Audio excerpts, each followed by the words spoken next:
बिस्मिल्लाहिर्रहमानिर्रहीम, अस्सलाम वालेकुम। उम्मीद करता हूँ आप सब लोग खैरियत से होंगे। आज हमारे पास एक घड़ी है, टोयोटा करोला 1.6 है। इसके अंदर ये प्रॉब्लम था कि घड़ी इतनी ज़्यादा नहीं चली हुई थी, न्यू घड़ी ऑलमोस्ट। इसमें ये प्रॉब्लम आता है कि इसमें जो है ना एक डीटीसी जनरेट होता है थोड़ी देर के बाद, यानी कि गाड़ी कोई ड्राइव होती है 15-20 किलोमीटर, तो उसके बाद एक डीटीसी जनरेट होता है, चेकलाइट आ जाती है और जो है ना गाड़ी जो है ना प्रॉब्लम करना शुरू कर देती है। प्रॉब्लम ये करती है कि गाड़ी की जो पिकअप है वो कम हो जाता है उसका। बाकी ऑलमोस्ट ड्राइव चलती रहती है, प्रॉब्लम नहीं करती, चेकलाइट आ जाती है और डीटीसी आता है P0137। जैसे कि ये देखें, P0137 oxygen sensor circuit low voltage. तो इसको हम जब चेक करना शुरू किया तो इसका सेंसर बिल्कुल ओके था। हमने एज पर रिपेयर मैनुअल इसकी सारी चीज़ें चेक की, इसका सेंसर वगैरह ईच एवरीथिंग ओके था, वोल्टेज बिल्कुल आ रहे थे, फ्यूजेस वगैरह बिल्कुल ओके थे। और इवन देन के कंप्यूटर भी रिप्लेस करके चेक किया तो गाड़ी के अंदर किसी किस्म का प्रॉब्लम नहीं आ रहा था। तो डीटीसी ये था P0137 oxygen sensor circuit low voltage. तो ये जो है ना टू ट्रिप ट्रिप लॉजिक वाला कोड है, यानी कि फ़ौरन कोड नहीं आएगा, कुछ ड्राइव पैटर्न के बाद जाके ये कोड आता है। तो ट्रबल एरिया इसमें कौन कौन से थे? ऑक्सीजन सेंसर था, हीटेड ऑक्सीजन सेंसर सर्किट हो सकता था, और एएफ सेंसर वोल्टेज भी हो सकते हैं, एएफ सेंसर भी हो सकता है, एग्जॉस्ट गैस लीक, एग्जॉस्ट भी वो भी चेक किया, उसके अंदर कोई प्रॉब्लम नहीं था किसी किस्म का, गाड़ी बिल्कुल ओके थी।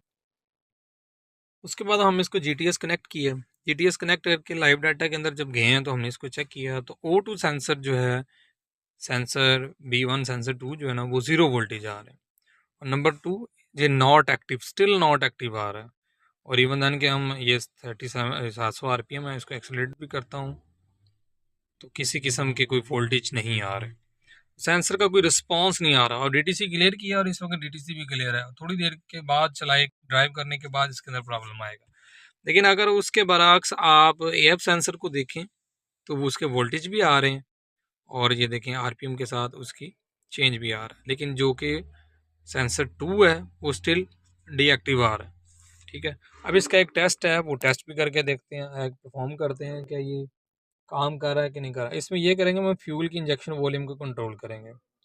फ्यूल इंजेक्शन वॉल्यूम कंट्रोल करने से क्या करेंगे, हम 12% फ्यूल एक्स्ट्रा डालेंगे इसके अंदर ताकि ये रिच की तरफ जाए और ये भी रिच की तरफ जाए, और जिसकी वजह से हमें ये पता चल जाएगा है कि सेंसर रिस्पॉन्ड कर रहा है कि नहीं कर रहा। तो हम इसको एक्टिव टेस्ट करते हैं, उससे पहले हम इसका ग्राफ बना लेते हैं। तो हमने ये एक्टिव टेस्ट ऑन कर लिया है। इस वक्त हमने 3 चीज़ों का ग्राफ बनाया, हमारा O2 सेंसर और B1 सेंसर 2। ठीक है, इसको एक्टिव नॉट एक्टिव और हमारा जो है ना AF सेंसर, इनका मैंने ग्राफ बना लिया। और यहाँ पे भी आप देख सकते हैं, ये साइड पे मैं इसको सिलेक्ट कर लेता हूँ। अब हम इसको क्या करते हैं, 12% नेगेटिव में करते हैं, फ्यूल इंजेक्शन को हम कम करवाते हैं 12%। तो देखते हैं क्या रिस्पॉन्स आता है। ये मैंने सेंसर को नेगेटिव करवाया, उसके बाद देखें AF सेंसर को, तो ये देखें इसके जो O2 सेंसर है इसके वोल्टेज डाउन चले गए हैं, और सॉरी अब चले गए 3.8 से ऊपर चले गए हैं, 3.8 से ऊपर चले गए, यानी कि फ्यूल जो है हमारा लीन हो गया। 3.3 जो होता है इसका स्टैंडर्ड एयर फ्यूल रेशो होती है, तो 3.3 से ऊपर की तरफ जाएगा जितना, तो इसका मतलब लीन है, और 3.3 से जितना नीचे आएगा इसका मतलब फ्यूल रिच है।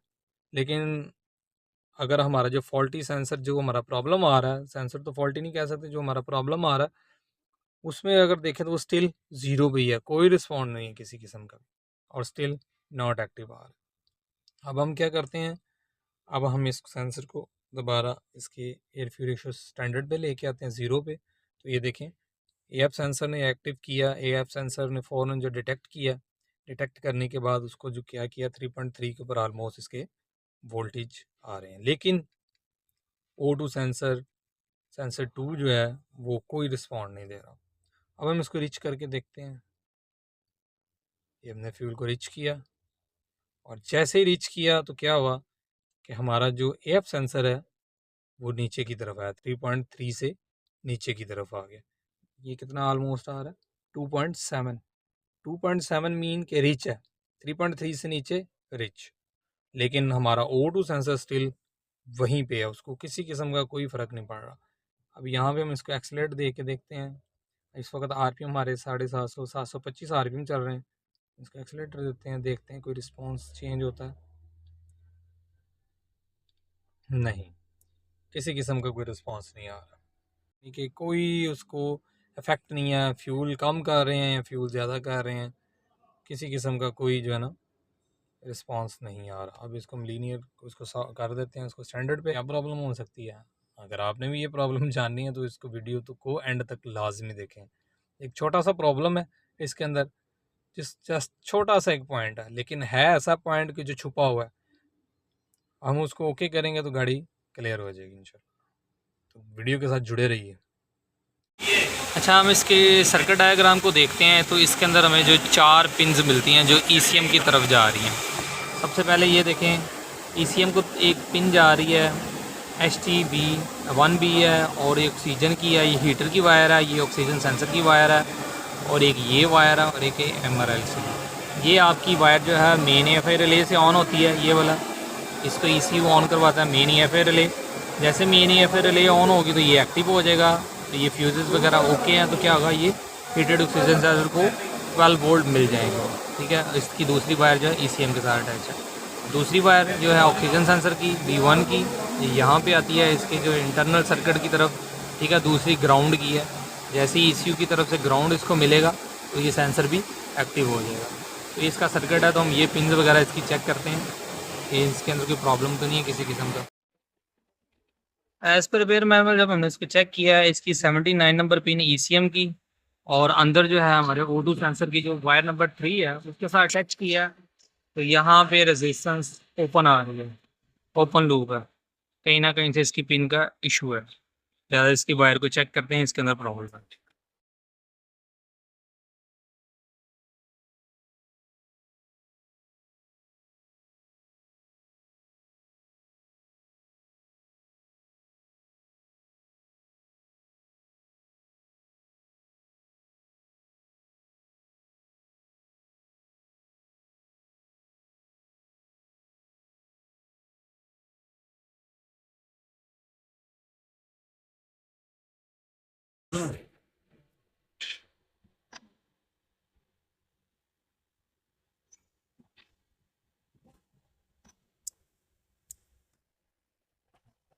बैठा रही।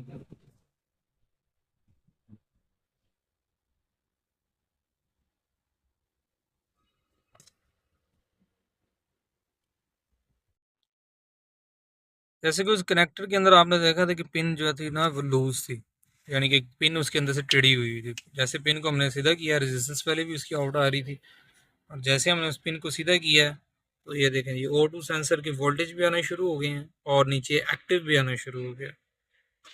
इट्स मीन कि वो जस्ट एक पिन जो थी वो थोड़ी सी टेढ़ी थी, जिसकी वजह से रेजिस्टेंस प्रॉपर नहीं आगे आ रही थी। वो थी भी अर्थ की वायर जो ECU की तरफ से आ रही थी, और सिग्नल उसका वीक जा रहा था, लेकिन वीक जा रहा था, जिसकी वजह से सर्किट तो पूरा बन रहा था, जिसकी वजह से ओपन सर्किट का या शॉर्ट सर्किट का कोड नहीं आ रहा था।